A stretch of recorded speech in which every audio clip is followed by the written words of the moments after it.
ॐ गं गणपते नमः। ॐ गुं गुरुभ्यो नमः। अखण्डमण्डलाकारं व्याप्तं येन चराचरं तत्पदं दर्शितं येन तस्मै श्रीगुर्वे नमः।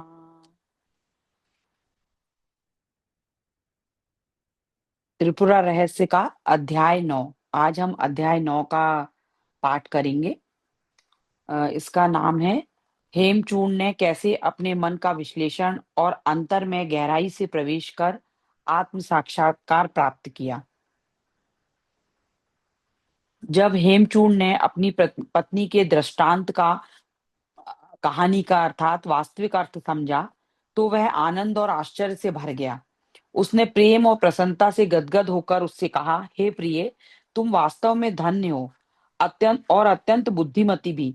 तुमने जो अपने जीवन की कथा एक दृष्टांत के रूप में मुझे सुनाई, उसके गहन ज्ञान का वर्णन मैं कैसे करूं? अब तक मैं तुम्हारे आध्यात्मिक स्तर को पहचान ही नहीं पाया था। अब सब कुछ मेरे लिए ऐसे स्पष्ट हो गया है, जैसे मेरे हाथ की हथेली पर रखा हुआ आंवला। अब मुझे मानव जीवन के अंतिम लक्ष्य और उसके अद्भुत स्वरूप की स्पष्ट समझ आ गई है। कृपया अब मुझे यह भी बताओ कि तुम्हारी यह माता कौन है? वे आदि रहित अनादि कैसे हैं? वास्तव में हम कौन हैं? हमारा वास्तविक स्वरूप क्या है? हे स्वा इस प्रकार प्रश्न किए जाने पर हेमलेखा ने अपने पति से कहा, हे स्वामी, मैं जो तुम्हें बताने जा रही हूँ, वह अत्यंत सूक्ष्म विषय है, अतः इसे ध्यान पूर्वक सुनो। अपनी बुद्धि को पूर्णतः निर्मल और पारदर्शी बनाकर अपने आत्म तत्व का अनुसंधान करो। आत्मा ना तो कोई वस्तु है, ना ही इसे वर्णित किया जा सकता है। फिर मैं तुम्हें उसकी व्याख्या कैसे करूं? जब तुम स्वयं अपने आत्मा को जान लोगे, तभी तुम मेरी माता परम चेतना को पहचान पाओगे। यह आत्मा किसी विश्लेषण या विवरण को स्वीकार नहीं करता, अतः कोई भी गुरु उसका पूर्ण उपदेश नहीं दे सकता। किंतु इसे स्वयं अपने अंदर ही अनुभव करो, क्योंकि यह आत्मा तुम्हारी निष्कलंक बुद्धि के भीतर ही स्थित है। यह आत्मा परमेश्वर से लेकर एक सूक्ष्म कीट तक सभी में व्याप्त है, किंतु मन और इंद्रियों द्वारा जानी नहीं जा सकती। स्वयं बाहरी प्रकाश से प्रकाशित हुए बिना भी यह सबको सर्वत्र और सर्वदा प्रकाशित करती रहती है। यह तत्व तर्क या प्रमाण से परे है। इस आत्मा को कब, कहाँ, कैसे और किसने स्पष्ट रूप से वर्णित किया है? हे प्रिय, तुम जो मुझसे पूछ रहे हो, यह वैसा ही है जैसे तुम अपने ही नेत्रों को दिखाने के लिए कह रहे हो। सर्वश्रेष्ठ गुरु भी तुम्हारे नेत्रों को तुम्हें नहीं दिखा सकता। जैसे इस प्रसंग में गुरु का होना व्यर्थ है, ठीक वैसे ही आत्मज्ञान के लिए भी गुरु प्रत्यक्ष रूप से कुछ नहीं कर सकते। गुरु केवल तुम्हें उसकी ओर संकेत कर सकते हैं, इससे अधिक कुछ नहीं। अब मैं तुम्हें आत्म साक्षात्कार की विधि समझाती हूँ, ध्यान से सुनो।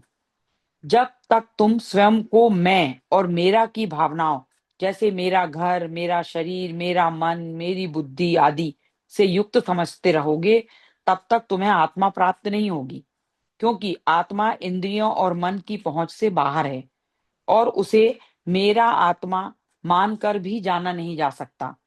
एकांत में चले जाओ, मन में गहन विचार करके यह जानो कि किन किन वस्तुओं को तुम मेरा मानते हो, उन सबका त्याग करो और उन सब से परे जाकर वास्तविक आत्मा की खोज करो। उदाहरण के लिए, तुम मुझे अपनी पत्नी के रूप में जानते हो, अपने आत्म स्वरूप के रूप में नहीं। मैं केवल तुमसे संबंधित हूं, तुम्हारा अंग या तुम्हारा वास्तविक स्वरूप नहीं हूं। इसी प्रकार हर वस्तु का विश्लेषण करो और उसका त्याग करो। जब सब कुछ त्याग देने के बाद भी जो शेष रह जाता है, जो किसी कल्पना, स्वीकार या त्याग से परे है, उसे ही आत्मा जानो। यही परम ज्ञान है और यही मुक्ति है, यही मोक्ष है।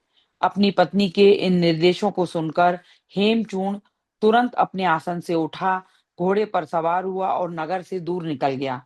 नगर की सीमा से बाहर स्थित राजकीय उद्यान में पहुंचकर वह एक सुसज्जित सुंदर मणिमय महल में चला गया।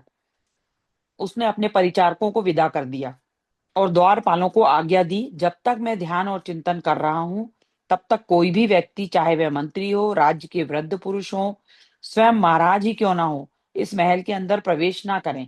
मेरे आदेश के बिना सभी प्रतीक्षा करें। ऐसा कहकर वह 9वीं मंजिल पर स्थित एक उत्तम कक्ष में गया, जहां से सभी दिशाओं का स्पष्ट दर्शन हो सकता था। वह कक्ष सुंदरता से सजाया गया था। वह एक मुलायम आसन पर बैठ गया और अपने मन को एकाग्र करके इस प्रकार विचार करने लगा। सचमुच ये सभी लोग अज्ञान के वशीभूत हैं। इनमें से एक भी आत्मा के वास्तविक स्वरूप को तनिक भी नहीं जानता। फिर भी ये सभी अपने अपने हितों के लिए ही भागदौड़ कर रहे हैं। इनमें से कुछ लोग शास्त्रों का पाठ कर रहे हैं, कुछ उनका अध्ययन कर रहे हैं, टीका व्याख्याएं लिख रहे हैं, कुछ धन संपदा एकत्र करने में लगे हुए हैं, कुछ राज्य चला रहे हैं, कुछ शत्रुओं से युद्ध कर रहे हैं, कुछ विलासिता भरे जीवन की खोज में लगे हैं। इस प्रकार के स्वार्थपूर्ण कार्यों में लगे हुए ये लोग कभी नहीं पूछते कि स्वयं आत्मा क्या है, यह सब भ्रम का कारण क्या है। ओह! जब तक आत्मा जान नहीं जाता, तब तक यह सब कार्य व्यर्थ और स्वप्न के समान ही है। अब मैं इस विषय की जांच-पड़ताल करूँगा। मेरा घर, मेरी संपत्ति, राज्य, खजाना, स्त्रियाँ, पशु, इनमें से कोई भी मैं नहीं है।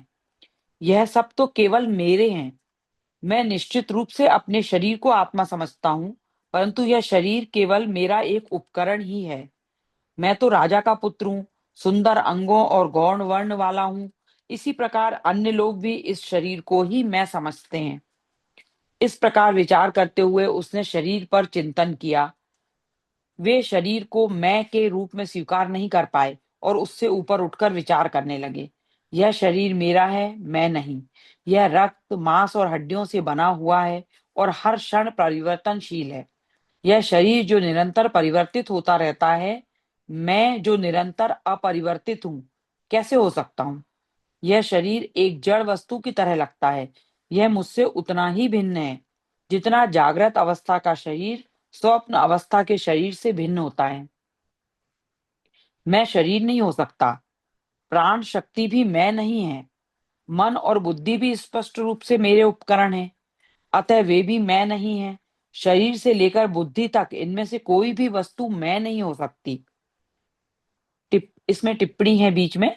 बीच के उपकरण हैं इंद्रियां, मन, जिसमें विचार, तर्क और समन्वय की शक्तियां शामिल हैं, और प्राण।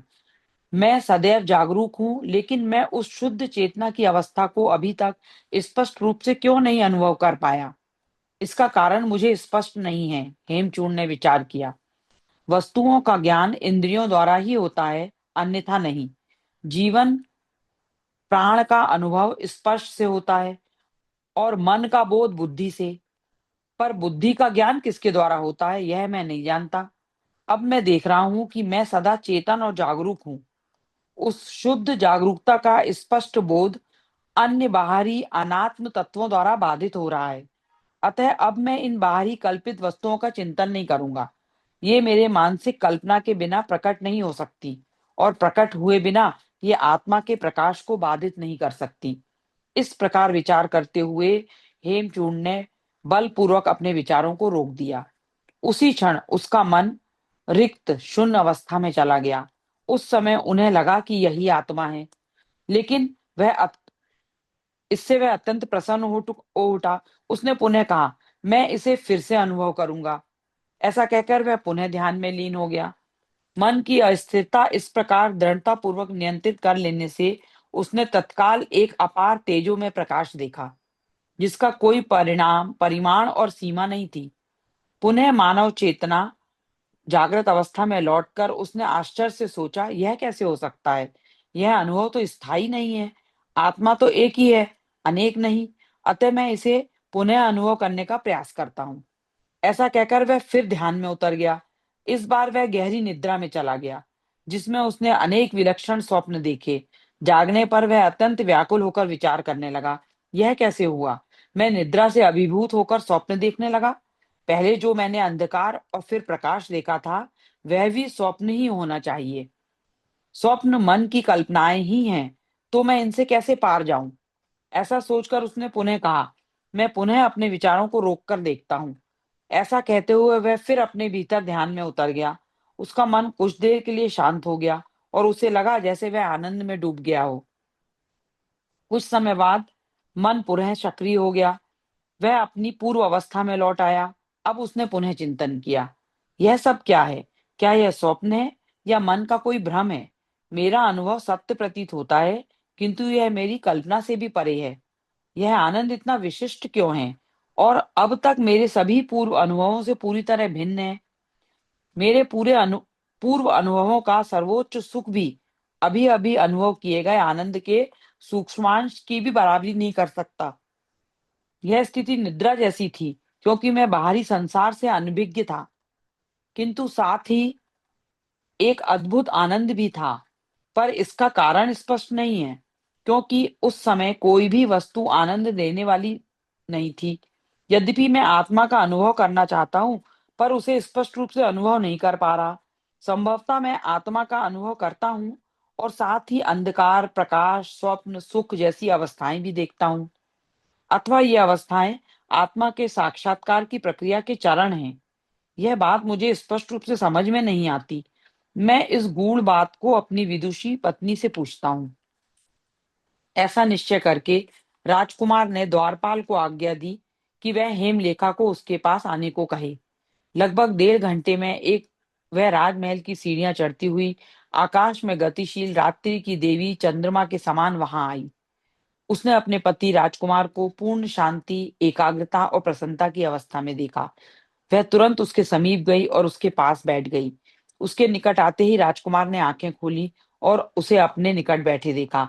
उसी क्षण वह बड़े स्नेह से उससे लिपट गई और अत्यंत मधुर वाणी में प्रेम से बोली, हे स्वामी, आपकी सेवा में क्या कर सकती हूँ? मुझे आशा है आप पूर्ण स्वस्थ हैं।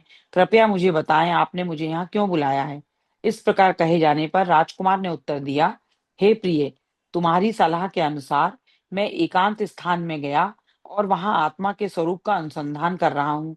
ऐसा करते हुए मुझे अनेक प्रकार के दृश्य और अनुभव हुए हैं। ऐसा लगा कि आत्मा का निरंतर बोध मानसिक गतिविधियों की अनावश्यक बाधा से धुंधला पड़ जाता है। इसलिए मैंने बलपूर्वक विचारों को रोका और शांत हो गया। तब पहले अंधकार दिखाई दिया, फिर प्रकाश प्रकट हुआ। इसके बाद नींद जैसी अवस्था आई और अंततः थोड़ी देर के लिए एक अनोखे आनंद ने मुझे पूरी तरह घेर लिया। क्या यही आत्मा है या यह कुछ और है? कृपया मेरे इन अनुभवों का विश्लेषण करो और मुझे समझाओ, ताकि मैं इन्हें स्पष्ट रूप से समझ सकूं। उसकी बात को ध्यान से सुनकर इस लोक और परलोक दोनों का पूर्ण ज्ञान रखने वाली हेमलेखा मधुर वाणी में बोली, हे प्रियतम, ध्यान से सुनो। तुमने जो अपने विचारों को बलपूर्वक दबाकर मन को अंदर की ओर मोड़ा है, यह एक उत्तम शुरुआत है और श्रेष्ठ जनों ने इसे अत्यंत प्रशंसनीय बताया है। इसके बिना कोई भी व्यक्ति कहीं भी सफल नहीं हो सका है। तथापि इससे आत्म साक्षात्कार नहीं होता, क्योंकि आत्मा तो हर समय पहले से ही साक्षात और अनुभव की हुई है। यदि आत्मा किसी प्रयास और क्रिया से उत्पन्न हो, तो वह आत्मा हो ही नहीं सकती। आत्मा कोई नवीन वस्तु नहीं है जो प्राप्त की जाए।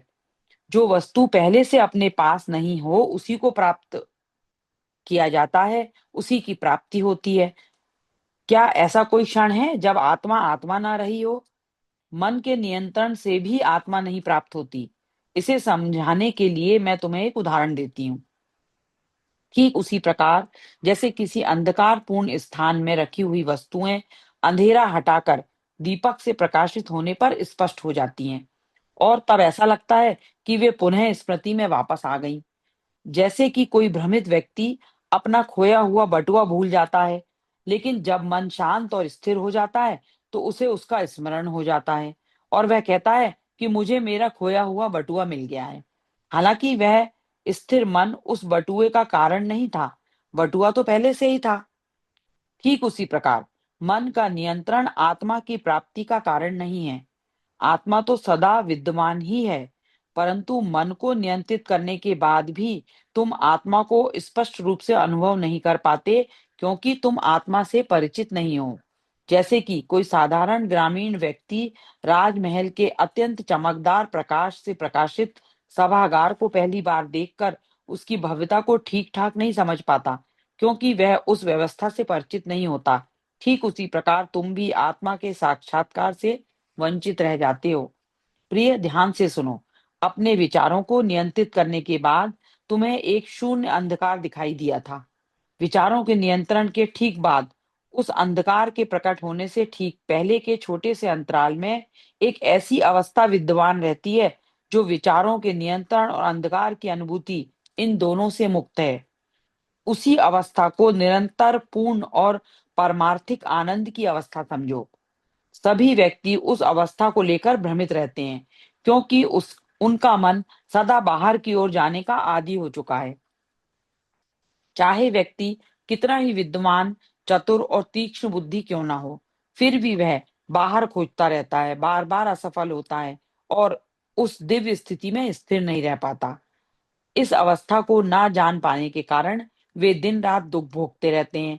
केवल सिद्धांत पढ़ लेने से कोई व्यक्ति एक अच्छा मूर्तिकार नहीं बन सकता। ठीक उसी प्रकार चाहे कोई व्यक्ति आत्मज्ञान के दर्शन और सिद्धांतों का अध्ययन, तर्क वितर्क में कितना ही प्रवीण पंडित क्यों ना हो, वह आत्मा का साक्षात्कार नहीं कर सकता, क्योंकि आत्मा साक्षात्कार की कोई वस्तु नहीं, अपितु सदा ही साक्षात है। आत्म साक्षात्कार कहीं दूर जाकर नहीं मिलता, अपितु एक स्थान पर स्थिर रहने से मिलता है। यह विचार करने से नहीं, बल्कि विचारों के पूर्ण विराम से प्राप्त होता है। आत्म साक्षात्कार के लिए प्रयत्न करना वैसा ही है जैसे कोई अपने सिर की छाया पर पैर रखने का प्रयास करे। ऐसा प्रयास करने से छाया और दूर हटती जाएगी। ठीक वैसे ही जैसे एक छोटा बच्चा दर्पण से अनजान होकर उसमें दिखाई देने वाली अपनी छाया को पकड़ने का प्रयास करता है, उसी प्रकार सामान्य लोग शुद्ध प्रकाशित आत्मा के दर्पण पर दिखाई देने वाले अपने मानसिक प्रतिबिंबों को ही सत्य समझ बैठते हैं और आत्मा रूपी दर्पण से अनजान रहते हैं, क्योंकि उन्हें आत्मा का परिचय नहीं होता। हालांकि लोग आकाश को समझते हैं, किंतु वे आकाश के स्वरूप पर ध्यान नहीं देते, क्योंकि उनका मन आकाश में स्थित वस्तुओं पर ही केंद्रित होता है। लोग आकाश में स्थित संसार को समझ लेते हैं, किंतु स्वयं आकाश के बारे में विचार नहीं करते। ठीक यही स्थिति उनकी आत्मा के प्रति है। हे स्वामी, ध्यान से विचार करो। यह संसार ज्ञान और ज्ञात वस्तुओं से मिलकर बना है। इनमें ज्ञात वस्तुएं अनात्म हैं और इंद्रियों द्वारा अनुभूत होती हैं। ज्ञान स्वयं ही स्वतः सिद्ध है। ज्ञान के बिना संसार की कोई सत्ता नहीं है। वस्तुओं के अस्तित्व तभी सिद्ध होते हैं जब उनका ज्ञान हो। इसलिए वस्तुएं ज्ञान पर आश्रित हैं। ज्ञान स्वयं ज्ञाता, जानने वाले पर आश्रित होता है। ज्ञाता अपने स्वयं के अस्तित्व को सिद्ध करने के लिए किसी प्रमाण का सहारा नहीं लेता। इसी प्रकार ज्ञाता ही ज्ञान और वस्तुओं के पीछे एकमात्र वास्तविक सत्ता है, जो बिना प्रमाण के स्वयं स्पष्ट है। वही एकमात्र सत्य है, अन्य वस्तुएं नहीं। जो व्यक्ति ज्ञान के अस्तित्व को अस्वीकार करता है, उसके लिए कोई आधार नहीं बचता और उसके साथ कोई संवाद संभव नहीं है। ज्ञान की सत्ता स्पष्ट होने के बाद प्रश्न उठता है कि क्या वस्तुओं का ज्ञान ना होने पर भी उनका अस्तित्व रहता है? वस्तुएं और उनका ज्ञान केवल नित्य, स्वतः प्रकाशित परम चेतना में प्रतिबिंबित होने वाले प्रतिबिंब ही हैं, जो स्वयं ज्ञाता हैं और एकमात्र वास्तविकता भी। यह संदेह है कि एक ही समय और स्थान में सभी वस्तुओं के प्रतिबिंब एक साथ कैसे हो सकते हैं, जो कि सामान्य अनुभव के विपरीत है। उठना नहीं चाहिए यह प्रश्न, क्योंकि समय और स्थान स्वयं जानने योग्य अवधारणाएं हैं और वे भी उसी चेतना के प्रतिबिंब हैं। प्रतिबिंबों का विशिष्ट स्वरूप वास्तव में आकाश में स्थित वस्तुओं के विपरीत होता है। हे राजकुमार, अपने चंचल मन को स्थिर करके अपने सच्चे स्वरूप का साक्षात्कार करो, जो कि एकमात्र शुद्ध अखंड चेतना है और जो पूरे विश्व एवं उसकी विविधता से युक्त इस अस्थिर मन का वास्तविक आधार है। जो व्यक्ति इस पूरे जगत के आधार स्वरूप आत्मा में दृढ़ता से स्थित हो जाता है, वही वास्तव में सर्वकर्ता हो जाता है, सबका कर्ता हो जाता है। मैं तुम्हें उस अवस्था में स्थित होने का मार्ग बताऊंगी। मैं तुम्हें पूर्ण निश्चय के साथ कहती हूँ, तुम वही आत्मा हो जाओगे। नींद और जागरण के बीच की अवस्था में या एक वस्तु की अनुभूति के बाद और दूसरी वस्तु की अनुभूति से ठीक पहले के अंतराल में अपने स्थिर मन से आत्मा का साक्षात्कार करो। टिप्पणी है यहाँ। टिप्पणी का कार सूर्य की किरणों से तुलना करता है। वस्तुओं पर पड़ने से पूर्व सूर्य की किरणें अदृश्य रहती हैं, किंतु वस्तुओं को प्रकाशित करने की क्षमता रखती हैं। यही स्थिति ऊपर के कथन के तीसरे बिंदु को स्पष्ट करती है। टिप्पणीकार यह भी कहता है कि चेतना उस जल की तरह है जो प्रवाह के साथ नहर में बहती हुई बाद में अपने मार्ग के अनुसार आकार ले लेती है। यही वास्तविक आत्मा है, जिसमें स्थित हो जाने पर व्यक्ति कभी भ्रमित नहीं होता। इस सत्य को नहीं जानने के कारण ही लोग दुख के भागी बनते हैं।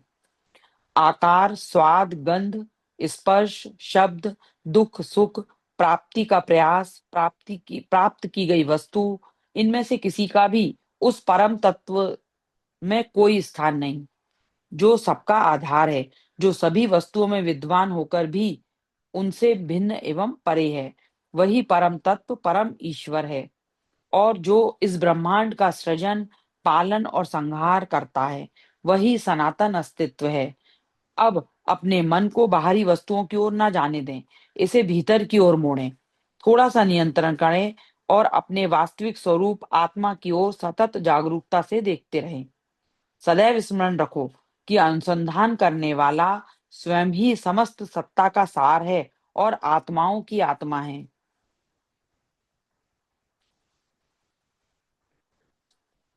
यह विचार भी छोड़ दो कि मैं देख रहा हूं। एक अंधे व्यक्ति की भांति स्थिर और शांत रहो, जो बिना देखे देख रहा होता है, जो देखना और ना देखना दोनों से परे है। तुम वही हो, शीघ्रता से समझो। हेमचूर्ण ने अपने पत्नी के बताए अनुसार ही किया और उस अवस्था को प्राप्त कर लिया जिसका उसकी पत्नी ने उल्लेख किया था। इसके बाद वह दीर्घ काल तक शांति पूर्वक आत्मा के अतिरिक्त अन्य किसी वस्तु से अनजान होकर स्थिर रहा। टीकाकार कहते हैं कि हेमचूर्ण यहाँ निर्विकल्प समाधि की अवस्था में स्थित था। इसी के साथ त्रिपुरा रहस्य के हेमचूर्ण प्रकरण में शांति नामक अध्याय समाप्त होता है। श्री गुरु चरण अर्पणमस्तु।